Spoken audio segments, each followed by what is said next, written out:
Good morning. Happy Monday, November 15th. We are halfway through the month of November. So we are what? 8 weeks, just about.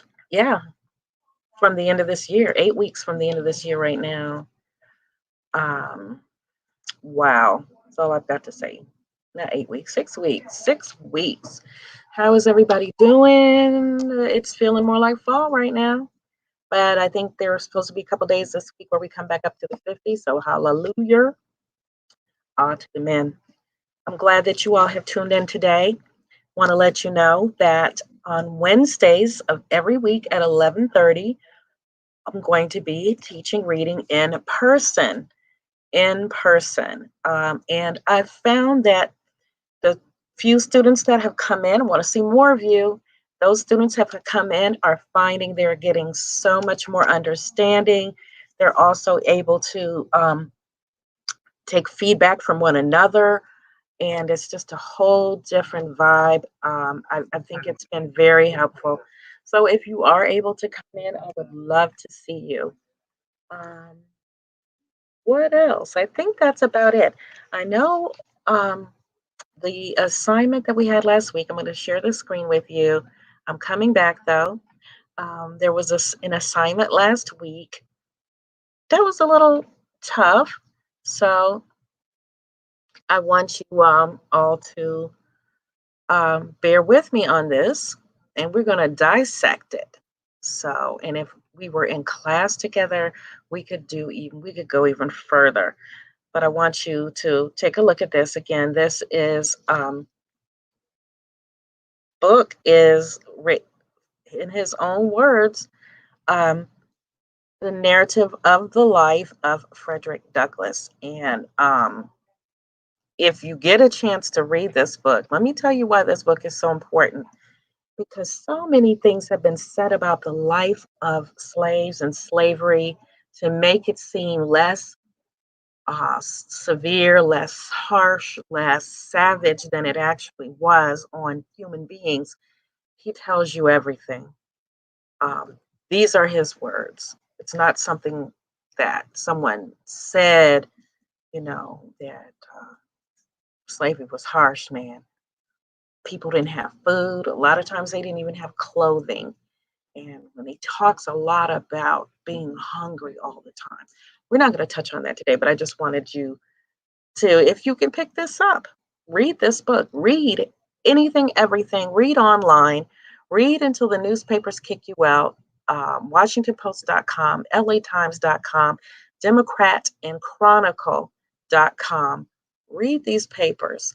Read, I don't care what you read. Read Essence online. Read ESPN online. But to become a stronger reader, you just have to read. So going to wait one more minute for everybody to check in here. One more minute. One more minute. I hope everybody is well. This city is in pain right now.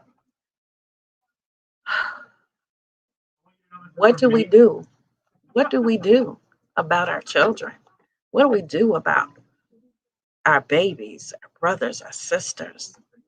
Too many people dying. It hurts my heart. We got to find a way to live together.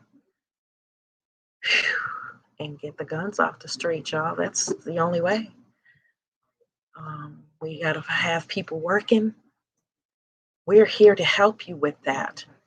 That's the first step. If you haven't completed your degree and you are finding roadblocks, come on in here and get this paper. Get your paper. We have employers coming every week as well on Fridays. Check that out. There are interviews every single Friday. But once you get that high school diploma, you'll find many, many more opportunities. And think of it as a stepping stone.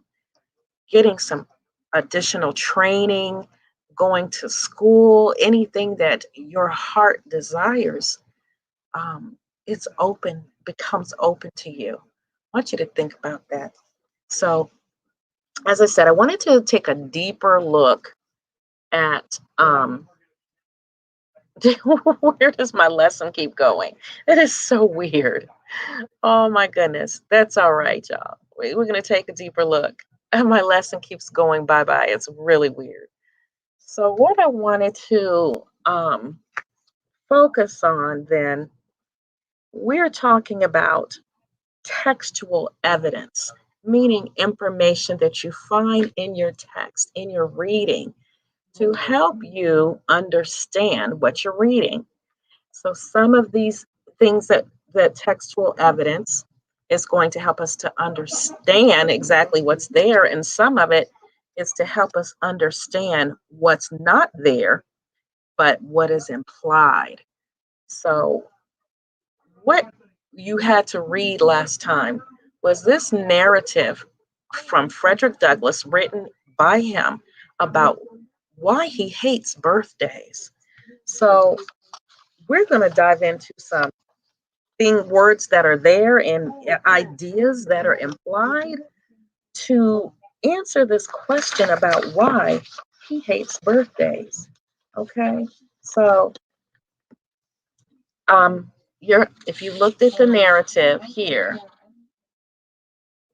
let's take a look at it. All right, why he hates birthdays. I was born in Tuckahoe near Hillsborough, and about 12 miles from Easton and Talbot County, Maryland. I have no accurate knowledge of my age, having never seen any authentic recording containing it. We have a recording containing, most of us, our birth date, called a birth certificate, right? And by the larger part of the slaves know as little of their ages as horses know of theirs. And it's the wish of most masters, within my knowledge, to keep their slaves thus ignorant. I do not remember to have ever met a slave who could tell of his birthday.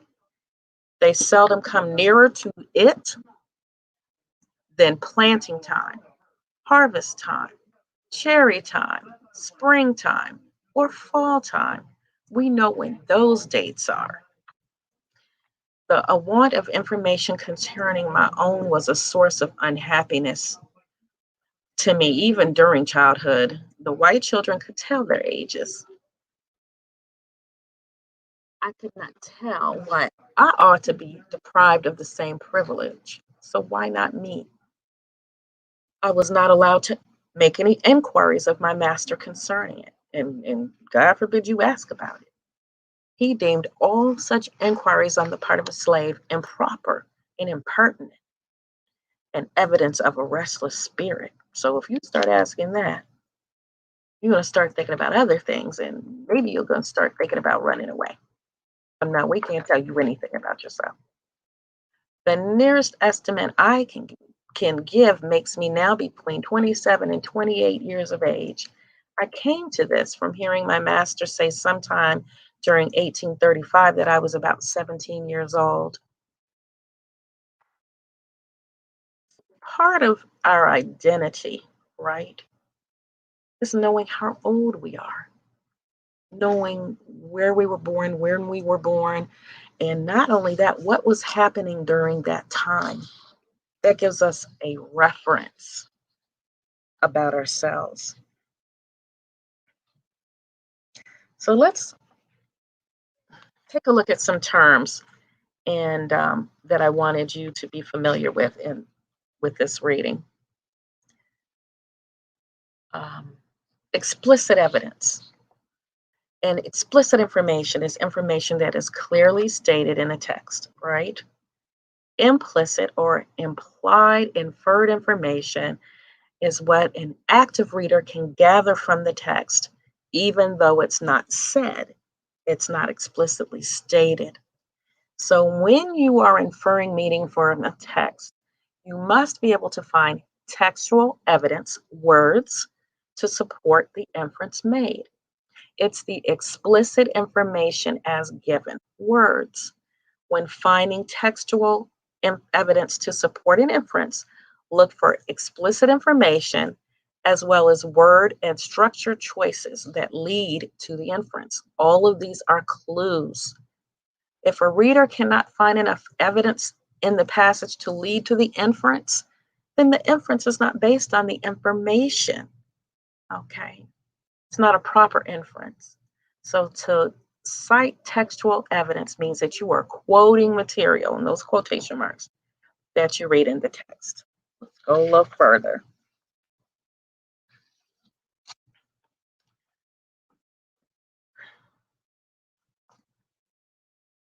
Reading through this text that we just completed in Frederick Douglass's own words, we get the idea and the impression, right? It comes through that knowing his own birth date is very important.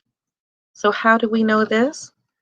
Let me see if I can open this with Google Docs so I can do a little highlighting here. Please don't mess up my please don't mess up my structure. Perfect. Okay, good. So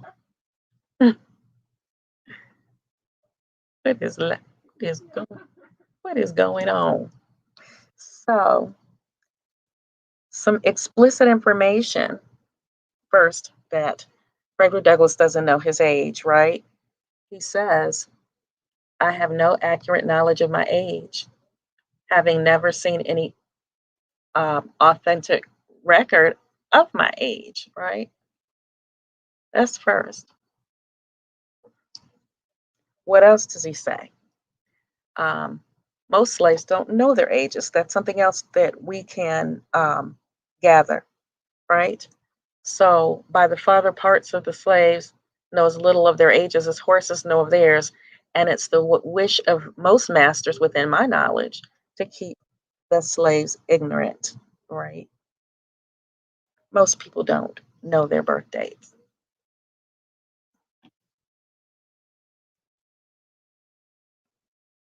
Okay. What else? Masters don't want their slaves to know their birthdays, right? They do not want them to know their birthdays. So we know that. His master thought the questions were improper. He deemed all inquiries impertinent. So you're asking things that you don't need to know, right? Improper and impertinent, evidence of a restless spirit. Like, no, you know what? You getting a little too big for your pants. Next thing we know, you're gonna be gone, right? And he doesn't understand why he should not know his birthday. I can't tell why I should be deprived of the same privilege of my little white kids, right? That I know. I was going to call them his friends, but we don't know. But why why can't I know what they know? Why? He pondered that his whole life. Can you imagine? And he is unhappy not knowing his birthday. A want of information was a source of unhappiness, even in his childhood. So it makes him unhappy now, and it made him unhappy then. Okay, so let's go here. He is just telling you, right? It is explicit. It's in so many different passages that this is something that has bothered him his whole life.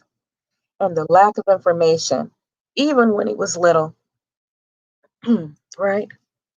It just made him unhappy. So,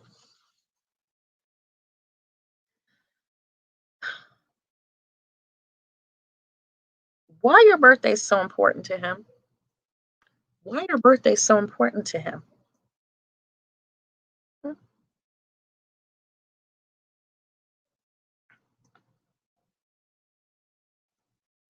Why is a birth if a birthday is something that is known by other people, why can't it be known to him, right? As a human being, why can't he know his own birthday?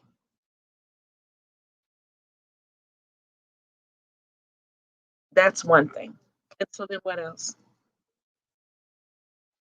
If I said to you birthdays are important to him because he wanted to have a birthday party, is that anywhere in this passage? Is there anything to support that opinion anywhere in the passage? No. So the first answer, which is inferred, is in all the details that we highlighted here, right? White children could tell their ages. I didn't understand why I had to be deprived of the same privilege. Um, he feels that everyone should know their birthday, and he was deprived. He used the word privilege. So it tells us that if all others have it and an enslaved person doesn't, I'm deprived of certain human rights. Okay. So the thing about him, if he knew his birthday, he could have a party every year, is not supported anywhere. That is not a correct inference that we make. Okay. So what has been important here is word choice, word choice. And that is how we understand implied meaning in this passage. So um, we know what's stated. So if we asked you questions for your understanding, you would just go back to what you just read, right, in this little short paragraph. But if I asked you questions about, what is he really saying? Okay, he said this 200 words or however many, but what is he really saying? That it's always been important for me to know my date of birth. That is something that others have had access to, and while I was not able to have that, I felt as though I was not regarded on the same level as the other human beings, the other people that were in my society and in my culture. So that is all there is. I just wanted to dive deeper, as we say, in the lesson so that we have understanding. You may see some questions on a test that ask you, what is this passage really saying? What is it really saying? What was the point of his words? I hope that I've helped to open up some understanding here. If you need help with this, if you need an additional lesson with this, and you looked at the prior lesson, let me know. Okay. You know where I am, 585-514-4786. M. Hudson at abcinfo.org. Have a wonderful day. Be blessed, John. Be safe. Safe. That's all that we can ask for, right?